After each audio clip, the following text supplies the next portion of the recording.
नमस्कार, मैं डॉक्टर राजेश कुमार सिंह, सहायक प्राध्यापक भूगोल, सर्वनारायण सिंह राम कुमार सिंह महाविद्यालय सहरसा। इस वीडियो पोस्ट में मैं भारत के भूगोल से संबंधित विषय वस्तु, मध्यवर्ती मैदानी प्रदेश की उत्पत्ति, संरचना एवं विशेषताएं विषय वस्तु पर चर्चा करने जा रहा हूं। तो आइए सबसे पहले हम मध्यवर्ती प्रदेश की उत्पत्ति, संरचना और विशेषताएं को समझने का प्रयास करें। मध्यवर्ती मैदानी प्रदेश प्लीस्टोसीन से हीलोसीन काल में मुख्यतः नदियों द्वारा लाए गए अवसादों या मलबों के निक्षेप से निर्मित एक निम्न मैदानी प्रदेश है। यह तृतीय श्रेणी की एक प्रमुख भू आकृति है। मध्यवर्ती मैदान की ऊंचाई 50 से 300 मीटर है। यह हिमालय पर्वतीय प्रदेश और प्रायद्वीपीय पठार के मध्य स्थित निम्न मैदान के रूप में अवस्थित है। मध्यवर्ती मैदानी प्रदेश का विस्तार लगभग 7.5 लाख वर्ग किलोमीटर क्षेत्र में है। इसकी उत्पत्ति में सिंधु, गंगा एवं ब्रह्मपुत्र एवं इनकी सहायक नदियों का प्रमुख योगदान है। इसी के अनुरूप इस मैदान की ढाल का निर्धारण हुआ है।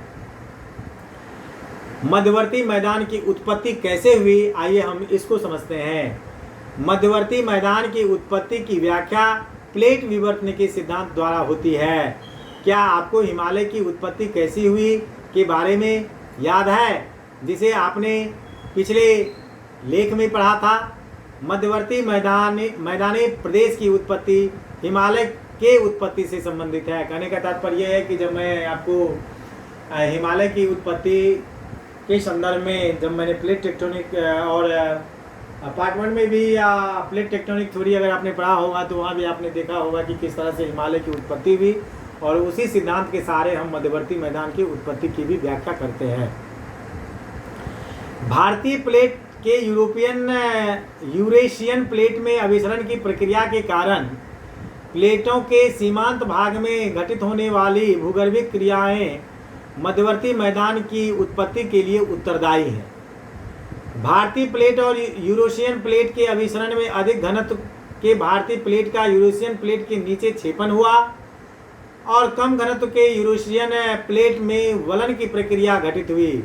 इस प्रक्रिया से हिमालय की उत्पत्ति के साथ ही हिमालय के दक्षिण में ट्रेंच का निर्माण हुआ।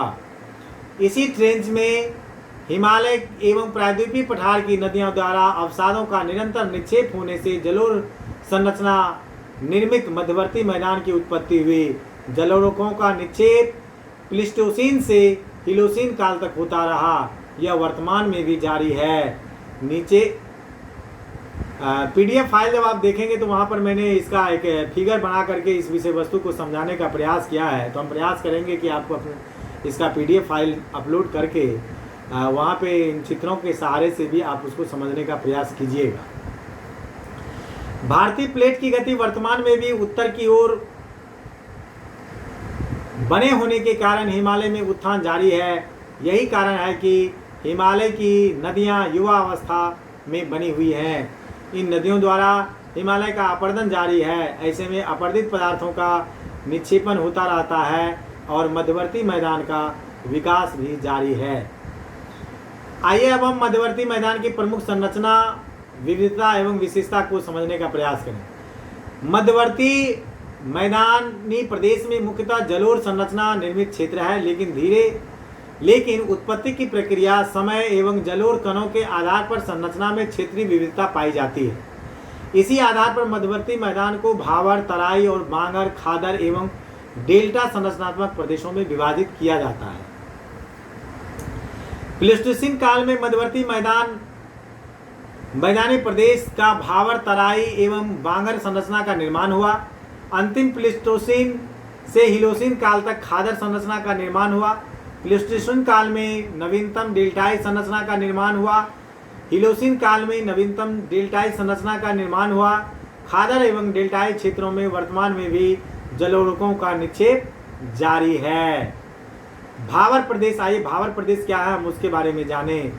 शिवालिक हिमालय के दक्षिण में उतरती हुई नदियां अपने साथ व्यापक मात्रा में कंकड़, पत्थर, चट्टानी टुकड़े लेकर आती हैं। इसका निक्षेप पर्वतों के पाद प्रदेशों में होने से निर्मित संरचना को भावर संरचना कहते हैं। यह जलोढ़ पंख एवं जलोढ़ शंकु की तरह की संरचना है। यहाँ कंकड़ पत्थर के कारण अधिकांश नदियों का जल सतह पर दिखाई नहीं देता है। ऐसे अपवाह को आंतरिक अपवाह कहते हैं। इसमें नदियाँ अस्थायी रूप से सतह के नीचे छुप जाती है। तराई प्रदेश। भावर प्रदेश के दक्षिण में समानांतर सक्रिय पट्टी में तराई प्रदेश स्थित है। यहाँ भावर प्रदेश की नदियाँ सतह पर प्रकट होती हैं। ऐसे में नदियों का जल चारों ओर फैल जाता है। इससे जल जमाव के कारण दलदली भूमि का विकास होता है। ऐसे नदियों का जल चारों ओर फैल जाता है, जिससे जल जमाव के कारण दलदली भूमि का विकास होता है, जिसे तराई प्रदेश कहा जाता है। उत्तर प्रदेश और बिहार में तराई क्षेत्र का सर्वाधिक विस्तार है। यहाँ वर्तमान में कई क्षेत्रों में जूट एवं चावल की खेती की जाती है। आइए अब हम बांगर खादर एवं डेल्टाई प्रदेश को समझें। तराई प्रदेश के दक्षिण में मध्यवर्ती मैदान प्रदेश का मुख्य भाग स्थित है। इसमें बांगर खादर और डेल्टाई प्रदेश आता है। बांगर पुराने जलोढ़ का मैदान है, जो प्रायः बाढ़ मुक्त क्षेत्र है। यहाँ प्राचीन जलोढ़ों के कारण औसत ऊंचाई 100 से 300 मीटर पाई जाती है। राजस्थान का मैदान, पंजाब हरियाणा का मैदान, उत्तरी गंगा के मैदान में बांगर संरचना पाई जाती है। इन्हीं क्षेत्रों में हरित क्रांति में सफलता मिली है। बांगर क्षेत्र के पूर्व में खादर प्रदेश स्थित है। यह नवीन जलोढ़ों का मैदान है। यहाँ प्रत्येक वर्ष नदियों द्वारा जलोढ़ों का निक्षेपण होता रहता है। यह मैदान का बाढ़ ग्रसित क्षेत्र है, लेकिन जलोढ़ों के सूक्ष्म कण एवं नमी धारण करने की अधिक क्षमता के कारण यह बांगर की तुलना में उर्वरक मैदानी क्षेत्र है। पूर्वी उत्तर प्रदेश, बिहार के मध्य गंगा का मैदान तथा असम में ब्रह्मपुत्र के मैदान में खादर संरचना स्थित है। नदी के मुहाने के पास डेल्टाई संरचना पाया जाता है। यहाँ मुख्य नदी कई धाराओं में विभाजित होकर समुद्र में गिरती है, जिसके मध्य में जलोढ़ों का निक्षेप होता रहता है। भारत में गंगा ब्रह्मपुत्र के डेल्टा का विस्तार है। स्पष्ट है कि मध्यवर्ती मैदानी प्रदेश में जलोढ़ संरचना के अंतर्गत ही विभिन्न क्षेत्रों की संरचनात्मक विविधता पाई जाती है। हम आशा करते हैं कि इस लेख ने आपको मध्यवर्ती मैदानी प्रदेश की उत्पत्ति, संरचना एवं विशेषताओं के बारे में जानने में मदद की होगी। अगर आपको इस विषय वस्तु को समझने में कठिनाई हो रही हो तो आप मुझसे मेरे व्यक्तिगत मोबाइल नंबर 9470786423 पर 24x7 बात कर और अधिक जानकारी ले सकते हैं। नमस्कार।